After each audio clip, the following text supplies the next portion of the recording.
ఈ 9 నెలలు అక్కడ ఉండటం వల్ల వచ్చే నష్టాలేంటంటే, మామూలుగా మనం చర్మం నడుస్తా ఉంటేనే ఆ రఫ్‌నెస్‌కి అలవాటు పడతది.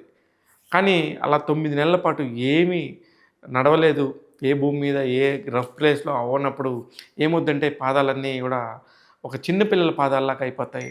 అలాగే ఎముకలన్నీ గూడా ఆహ్, చాలా కుంచించుకుపోతాయి. చాలా ఇబ్బందికర పరిస్థితులు ఉంటాయి. మనలాగా ఇప్పుడు రన్నింగ్ జేయలేరు. గుండె గూడా రెగ్యులర్‌గా కొట్టుకోవటం అన్నీ గూడా ఉండవు. నాలుగు ఒక బంతి ఆకారంలో గుండె తయారైపోయిందట.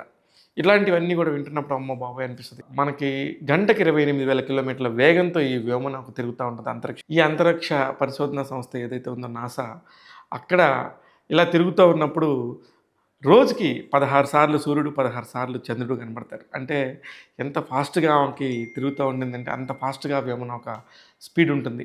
ఇలాంటి స్పీడ్‌లో ఆమె ప్రయాణం చేసినప్పుడు మామూలు భూమి మీదకొచ్చినప్పుడు ఎంత తేడా ఉంటది. అందుకనే మీరు గమనిస్తే ఆమె భూమి మీద దిగినప్పుడు గూడా ఆ ఒక సముద్రంలో ఒక 4 పారాచూట్‌లతో దింపారు ఆ వ్యోమనౌక మొత్తాన్ని. దింపినప్పుడు గూడా అందరూ సురక్షితంగా బయటకొచ్చారు కానీ రెగ్యులర్‌గా మనుషులు నడిచినట్టు నడవలేదు. దీనికంటే కారణం ఆ సూట్ అంతా ఉండింది. వ్యోమనకు సంబంధించిన సూట్ అంతా.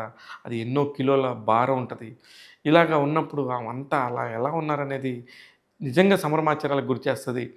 అందుకే సునీత విలియమ్స్ మన భారతీయురాలైనందుకు మనందరం గర్వపడుతూ ఆల్ ది బెస్ట్ సునీత గారు. మీరు త్వరగా వీలైనంత తొందరగా భూమి యొక్క గురుత్వాకర్షణ శక్తిని తీసుకొని నార్మల్ మనుషుల్లాగానే మారి మీరు గూడా మంచి జీవితాన్ని ఎంజాయ్ చేయాలని మనస్ఫూర్తిగా కోరుకుంటుంది టాక్ తెలుగు.